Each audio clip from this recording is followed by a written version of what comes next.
Continuamos, então.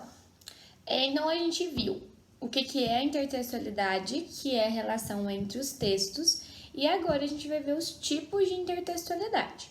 Então, anotem no caderno de vocês o título, tipos de intertextualidade, e vou explicar um por um.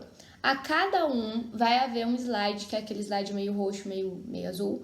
Nele tem a definição do tipo e vocês vão ver que eu coloquei diversos exemplos para cada um, tá? Então vamos começar com a paródia. Então anotem, depois título, então subtítulo, tipos de intertextualidade. O primeiro tópico que a gente vai fazer é paródia. A maioria de vocês deve saber o que é uma paródia, né? Geralmente é feito de música, geralmente é engraçado, mas não precisa ser, tá? A paródia, ela vai ser a criação de um texto baseado em outro, em que você mantém o formato, mas desculpa nada. Você mantém o formato e muda o conteúdo. Então, quando você lê, se você conhece o texto original, você percebe que ele mantém semelhança com o texto original. No entanto, o que vai ser falado ali vai ser diferente. Trouxe 3 exemplos da literatura e da poesia, tá? O Drummond, ele vai escrever um texto que tem esse trechinho aqui, ó. Quando nascia um anjo torto, desses que vivem na sombra, disse: vai, Carlos, ser goste na vida. Então, é como se o anjo dissesse para ele: ó, vai, meu filho, vai dar tudo errado. Essa é a ideia. Depois, isso foi escrito em 1930, tá? Em 1975, a Adélia Prado, uma outra escritora brasileira, ela vai escrever um poema que tem o seguinte trecho: quando nasceu um anjo esbelto, desses que tocam trombeta, anunciou: vai carregar a bandeira. Vai ser coxo na vida é maldição para homem, mulher é desdobrável, eu sou. Então, o anjo dela já dá uma indicação para ela que ela vai fazer coisas de mulher, que é o carregar a bandeira nos desfiles, por exemplo. E ela vai responder a esse anjo que ela é desdobrável. Então, mantém relação, tá vendo? Você consegue ver que a estrutura é semelhante. Em 1978, o Chico Buarque, ele grava uma música, então, próximo slide, tá? Uma música em que ele diz: quando nasci, veio um anjo safado, o chato do querubim, e decretou que eu estava predestinada a ser errado assim. Já de saída minha estrada entortou, mas vou até o fim. De novo, é uma retomada desses outros textos. Então, o texto do Drummond, ele abriu a possibilidade da criação de outros, de paródias dele. As paródias não deixam de ser originais, porque elas apresentam um conteúdo novo, elas só mantêm a forma. E não precisa ser só de textos verbais. O próximo slide de vocês vão ter um exemplo de uma paródia do quadro da Mona Lisa. Então, fizeram a Mona Lisa de várias maneiras diferentes. Isso também é uma forma de paródia, certo? Pausem, anotem a definição de paródia. Vai estar escrito assim: imitação humorística ou crítica do formato de uma obra. E depois disso, vocês vão ver que existem no slide alguns outros exemplos, tá bom? O último exemplo que eu coloquei para vocês é de um vídeo que está fazendo bastante sucesso nas redes sociais, que é uma paródia de uma música, e nessa paródia eles estão falando sobre o coronavírus. Deem uma olhada no vídeo depois, tá? O mesmo esquema que vocês fizeram para o outro, ou vocês clicam no vídeo que ele vai, provavelmente, né, ele vai abrir, ou vocês, no caso aqui ele vai abrir no YouTube, tá? Ou vocês podem digitar no YouTube mesmo, tá bom? O vídeo, deixa eu mostrar pra vocês.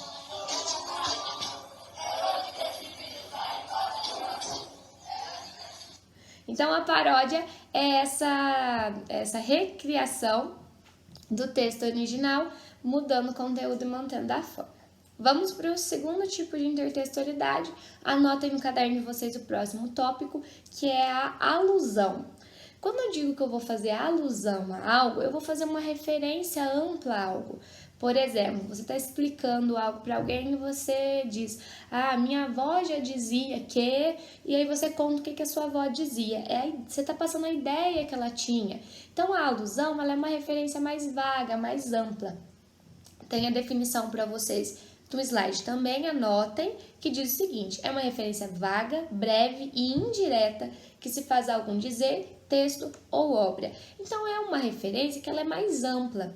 O exemplo que eu coloquei para vocês é de uma música que o Belchior escreve, mas fica famosa na voz da Elis Regina, que se chama Velha Roupa Colorida. Logo após o trechinho da música, vocês podem clicar que também vai aparecer a música, tá? Para vocês ouvirem. Nessa música, em determinado momento, o compositor diz, ó, como Poe, poeta louco americano. O Poe que ele fala, então, ó, como Poe, ele faz uma alusão ao Poe, é o Edgar Allan Poe, que é um poeta que tem um poema muito famoso que fala de um pássaro, né, do corvo, e o corvo vai gritar pro eu lírico Nevermore. E nessa letra de música ele vai dizer, como Poe, poeta louco americano, eu pergunto ao passarinho, Blackbird, o que se faz? Raven never, Raven never. E ele vai usar essa referência para lembrar lá do poema do Poe. Então a música é original, ela é inovadora, ela é criativa, mas ela faz uma alusão, ela remete a um poeta americano, certo? Então essa é a alusão. Então, paródia. Você cria um texto novo, mantendo a forma de um que já existe. A alusão, você inclui no seu texto uma lembrança a um autor, a um texto que já apareceu, tá bom? Vamos para o terceiro tópico, que é a paráfrase. A paráfrase, ela vai ser amiga da paródia. Só que na paródia, a gente vai ter mesma estrutura e conteúdo diferente. A paráfrase faz o contrário. Ela mantém o conteúdo e muda a estrutura, certo? O conteúdo é o mesmo, o que vai mudar a estrutura. Como assim vai mudar a estrutura? Vai mudar as palavras. Então, a gente faz muito paráfrase para produzir resumo. Quando você vai resumir um texto, você tem que escrever aquilo de maneira sucinta, menor, mas você tem que usar as suas palavras. Essa história do reescreva com as suas palavras é paráfrase. Geralmente é para simplificar, mas pode ter outras finalidades. Eu coloquei para vocês o exemplo que é de uns memes que fizeram muito sucesso há uns 2 anos, que era a transposição de falas famosas, de escritores, de sociólogos, de físicos. Então, coloquei o exemplo primeiro para vocês do Vinícius, ó. Ele, teoricamente, ele teria dito, o mundo é um ovo e a gente não acha ninguém que preste. Aí dizem para ele, mas Vinícius, não podemos escrever isso. E aí ele vai e faz uma paráfrase, ele diz a mesma coisa, só que com outras palavras, ó. Então coloca, a vida é a arte do encontro, embora haja tanto desencontro pela vida. Ele manteria a ideia, mas com uma linguagem mais poética. Tem outros 2 exemplos, um do Marx e outro do Newton, para vocês darem uma olhadinha e anotem a definição de paráfrase, ó. Nova versão de um texto em que se alteram as palavras, mas não o conteúdo, tá? O conteúdo é o mesmo. Vamos pro próximo agora. O próximo tópico é a citação. Então, a gente viu paródia, alusão, paráfrase e agora a gente vê a citação. Gente, citar é como se você fosse com uma tesoura, você recorta o texto de um autor, vai lá e cola aquele pedacinho no seu texto. A citação, então, é um recorte e colagem, tá? No entanto, a citação, ela precisa aparecer explicitamente ao que você está se referindo e ela preza pela fidelidade. Então, na paráfrase, você está reescrevendo. Na alusão, você pode também só relembrar a ideia. Na citação, não. Na citação é o texto integral, é o trecho exatamente como o autor original disse. É por isso que ela vai aparecer geralmente entre aspas, para marcar que aquilo não é do seu texto, aquilo ali é de outro, você está citando. Eu coloquei para vocês a definição, tá? Ó, trecho de uma obra reproduzido em outra, para complementação, exemplo, ilustração, reforço do que se quer dizer. É um benefício para o meu texto usar uma citação, porque eu confirmo o que eu quero, por isso que geralmente eu vou citar uma autoridade no assunto. E coloquei como exemplo mais uma música do Belchior. Ele tem essa música aqui, ó, chamada Sujeito de Sorte. É uma música bem famosa dele, ó. Eu posso me considerar um sujeito de sorte, porque apesar de muito moço, me sinto são e salve forte. E tenho comigo pensado, Deus é brasileiro. E essa música talvez vocês conheçam, mas não por ele. Porque no ano passado o Emicida gravou um clipe muito famoso que ele cita o Belchior.